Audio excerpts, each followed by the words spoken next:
Pertama-tama kita siapkan alat dan bahan seperti baku standar dan juga sampel.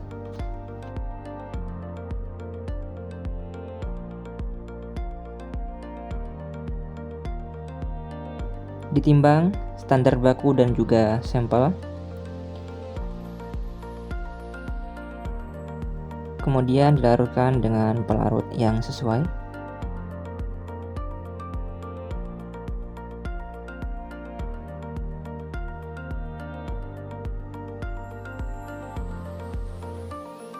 Lalu dihomogenkan agar membantu pelarutan.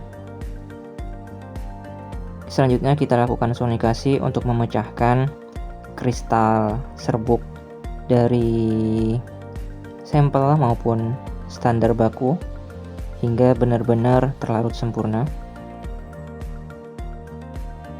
Selama menunggu sonikasi, kita lakukan penyaringan fase gerak.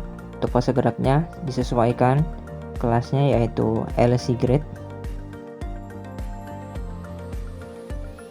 Dan terakhir, untuk preparasi sampel, kita saring sampel, kemudian hasil saringannya kita masukkan ke dalam vial.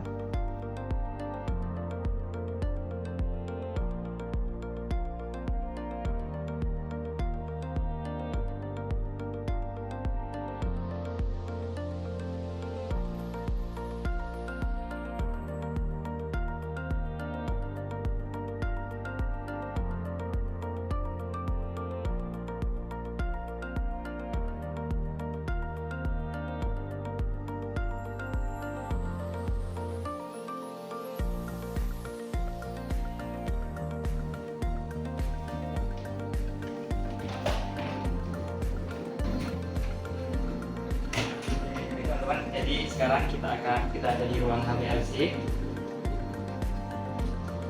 Jadi di sini ada dua HPLC dari Shimadzu dan satunya dari Agilent. Bedanya di sini ada HPLC UV vis dan yang tentunya ada 3 detektor di sini. Ada DAD, kemudian fluorescent detektor dan juga refractive index detektor. Nah, karena yang Shimadzu ini dipakai oleh teman saya lagi menguji vitamin larut lemak, dan sekarang kita akan menguji vitamin larut air ini dengan HPLC yang Agilent. Oke teman-teman, jadi di sini kita ada beberapa jenis kolom HPLC, dan untuk pengujian vitamin larut air ini kita gunakan yang C18 teman-teman. Sini ada dua ya, jadi kita pakai yang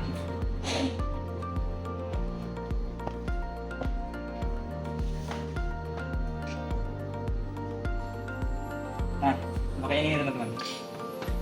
Untuk penampakannya seperti ini.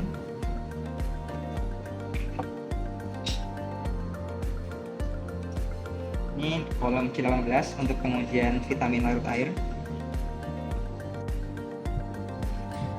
Oke, jadi teman-teman di sini ada fase gerak, ada 4 fase gerak. Di sini kita gunakan fase gerak vitamin larut air sudah saya siapkan tadi. Dan untuk yang ketiga ini biasanya untuk pencucian. Kemudian di sini ada tempat sampel. Jadi HPLC ini udah auto sampler ya. Nanti sampelnya kita taruh di sini dalam bentuk vial HPLC seperti ini yang sudah kita siapkan tadi. Kemudian di bawah ini ada tempat kolom. Nanti ini dipasangkan ke kolom. Kemudian di bawahnya ada pump untuk menarik si solvennya. Dan untuk pengujian vitamin larut air hari ini kita akan menggunakan detektor diode array detektor yang paling atas. Nah, untuk pengoperasiannya langsung saja kita hidupkan detektornya. Kemudian pumpnya. Dan yang terakhir detektornya, detektor bukan auto samplernya. Jadi kita akan pasang kolomnya terlebih dahulu. Kita buka koplingnya.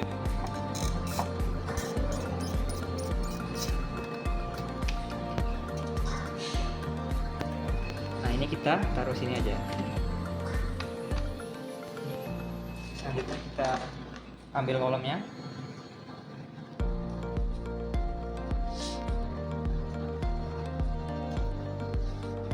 Dan di sini ada flow-nya, jadi nanti arah alirannya akan kemana. Nah, di sini aliran dari solvennya akan ditarik dari sini menuju ke kanan.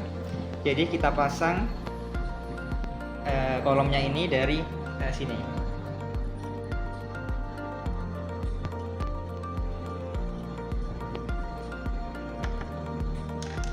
Kita pakai kunci Inggris untuk agar tidak bocor.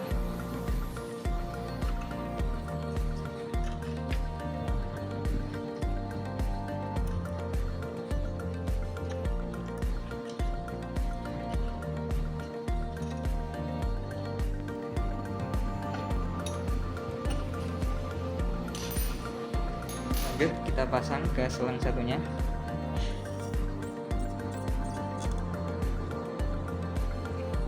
Apabila sudah dirasa rapat, kita taruh di tempat kolomnya sini tuh. Oke, kolom siap digunakan. Oke, selanjutnya kita masukkan sampel yang telah kita buat tadi ke rak auto samplernya. Nah, untuk penempatannya sendiri bebas, yang penting nanti kita tahu dan hafal tempatnya di mana, sehingga pas nanti kita input ke sistem ini tidak akan salah untuk mengambil sampelnya begitu. Oke, kalau sudah diletakkan semuanya, langsung saja kita kembalikan dan kita tutup. Selanjutnya kita hidupkan komputernya. Sebelum kita lakukan pencucian, kita lakukan pencucian kolom terlebih dahulu. Takutkan ada kotoran atau partikel-partikel yang menempel saat penyimpanan, jadi kita alirkan dulu dengan metanol. Kemudian tadi saya sudah ganti fase geraknya, nanti kita lakukan purge untuk menghilangkan bubble pada aliran kolom. Jadi nanti ditakutkan bubble ini akan mengganggu pembacaan HPLC-nya. Nanti tinggal putar knob ini untuk aliran dari fase gerak supaya tidak menuju di kolom. Oke, kita langsung saja masuk ke aplikasi control panel untuk menjalankan si HPLC. Berikut merupakan tampilannya, ada 3 pilihan. Kita pilih yang HPLC DAD, kemudian kita klik launch dan kita tunggu untuk masuk ke aplikasinya. Untuk perekaman ini saya rekam mandiri ya, jadi mohon maaf kalau kurang terlihat dengan jelas begitu. Nah, ini merupakan halaman awal dari aplikasi control panel dan HPLC DAD yang udah kita pilih ya. Jadi langkah awal kita lakukan pencucian kolom menggunakan metanol 100%. Nah, kita panggil metodenya yang sudah kita set sebelumnya. Sebenarnya sudah ada, tinggal kita panggil saja, yaitu pencucian menggunakan metanol 100% kurang lebih selama 1 jam. Oke, setelah dilakukan pemilihan cuci metanol 100%, selanjutnya kita klik download atau kita send metode ini ke sistem. Ada icon anak panah ke arah bawah, klik saja, lalu kita lakukan penyesuaian airflow. Jadi ini flownya 1 menit per menit, jadi kita turunkan dulu ke 0,2, tujuannya agar supaya nanti tidak terjadi lonjakan tekanan pada kolom HPLC sehingga akan menyebabkan kerusakan. Jadi kita turunkan dulu nanti 0,2, lalu kita naikkan secara perlahan hingga ke flow 1. Oke, langsung saja kita klik on untuk menghidupkan pompa HPLC. Setelah diklik on, pompa akan hidup dan mengalirkan fase gerak metanol 0,2 mili per menit. Nah, ini ada bagian detektor yang berwarna oranye, itu karena si detektor menyesuaikan suhu metode yang kita panggil tadi. Jangan lupa juga untuk menaikkan secara perlahan aliran fase gerak menuju ke 1 mili per menit secara perlahan. Dan nanti setelah sudah 1 mili per menit akan kita tunggu selama 1 jam untuk pencucian kolom. Teman-teman, jika sudah sejam, kita matikan pencuciannya. Sama seperti tadi, yaitu secara perlahan dari 1 hingga ke 0 mili per menit. Oke, selanjutnya kita lakukan conditioning kolom dulu dengan metode yang akan kita gunakan. Kita klik method dan kita cari metode yang akan digunakan. Untuk metodenya sendiri sudah di set sebelumnya, jadi kita tinggal panggil si metode ini di folder. Nah, biasanya kita pakai yang ini, teman-teman. Nah, ini dengan fase gerak VLA 0,5, dan untuk waktu retensinya atau running time-nya, nah kita bisa atur nih, teman-teman. Kira-kira running time-nya di berapa menit, begitu. Disesuaikan dengan waktu retensi senyawa yang kita uji. Untuk pengujian simultan multivitamin ini kita sesuaikan running time-nya dengan senyawa yang paling akhir sesuai dengan referensi, sehingga akan mendeteksi semua senyawa multivitamin. Kemudian diklik send. Di save dulu, kemudian send.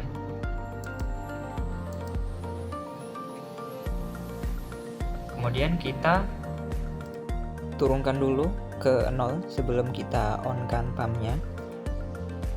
Jadi sama seperti tadi, secara perlahan menaikkannya.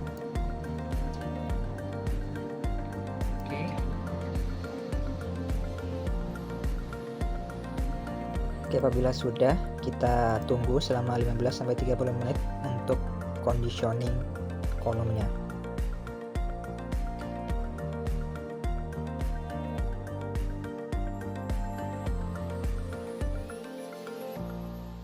Oke, sambil menunggu conditioning kolom, kita ke menu sequence dulu untuk mengatur si auto samplernya.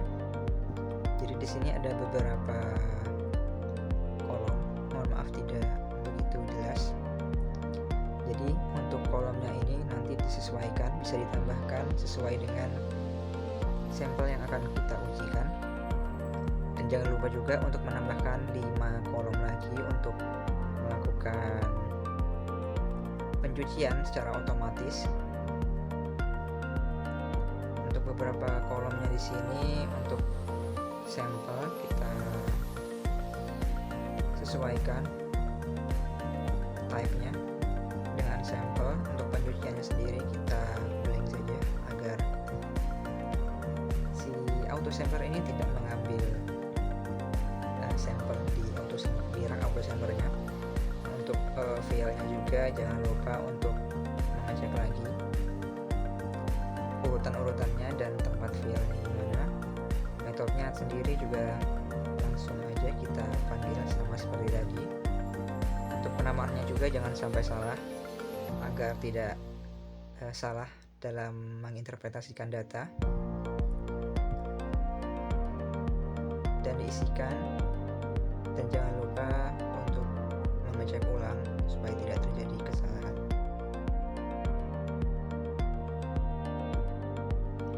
Oke, setelah kita isikan seluruh isian di sequence, dan jangan lupa juga untuk mengecek ulang, selalu mengecek ulang supaya tidak terjadi kesalahan. Selanjutnya kita beri penamaan file hasil pengujian, dan nanti kita simpan di folder yang kita inginkan.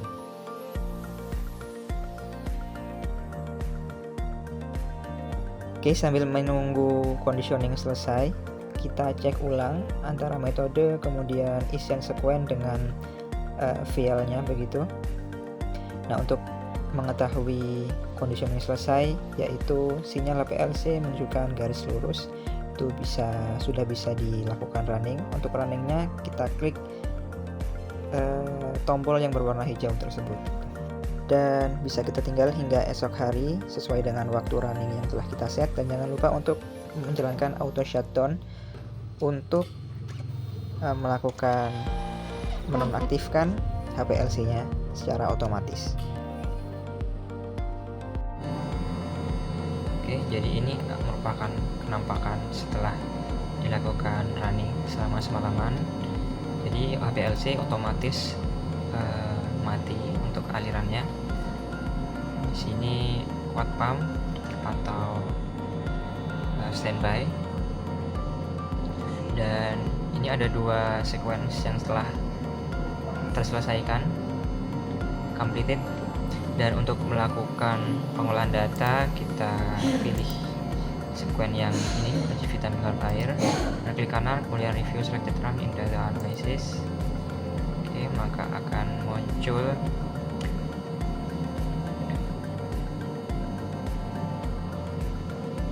seperti ini. Nah, untuk ini kita pilih yang GCLC kuantitatif dan link and process. Oke, tunggu dulu. Nah, ini merupakan hasil dari pembacaannya. Nah, ini kenapa seperti ini? Ini karena ada banyak panjang gelombang di sini tercentang. Nah, kita pilih panjang gelombang sesuai dengan referensi. Kita menggunakan referensi dari Kementerian Kelautan. Dan untuk panjang gelombang yang tidak sesuai, kita unlist saja, kita hilangkan centangnya. Centang, habis, unlist.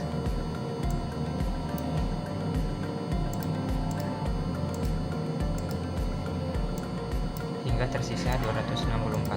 Jadi ini salah satu contohnya, vitamin C ada di 264 nanometer. Nah, ini merupakan area dari vitamin C, dan kita sesuaikan dengan sampel yang dia ada kandungan vitamin C nya.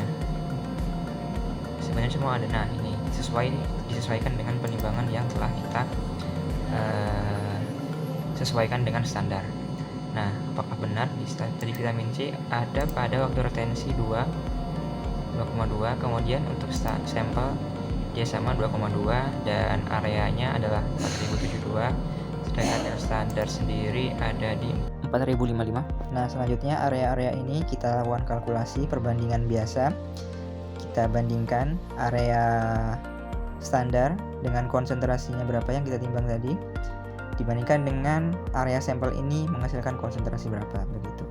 Perbandingan seperti biasa, dan nantinya akan menghasilkan konsentrasi sampel. Nanti konsentrasi sampel ini akan dibandingkan dengan klaim standar perusahaan dan dilihat apakah memenuhi persen perolehan kembali atau tidak sesuai dengan peraturan KKP. Oke, setelah apabila sudah selesai kita mengolah data, kita matikan saja ininya, kemudian kita close connection. Jangan lupa juga tadi sebelum menutup kita save dulu.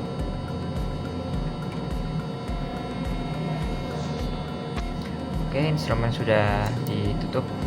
Setelah itu kita matikan alatnya, mulai dari detektornya, kemudian pumpnya, kemudian auto samplernya. Nah, jangan lupa nanti kolomnya dipegang ulang dan diganti dengan kopling.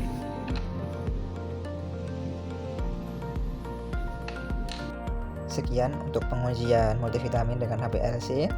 Kurang lebihnya mohon maaf. Apabila ada kritik dan saran, dipersilahkan. Terima kasih. Wassalamualaikum warahmatullahi wabarakatuh.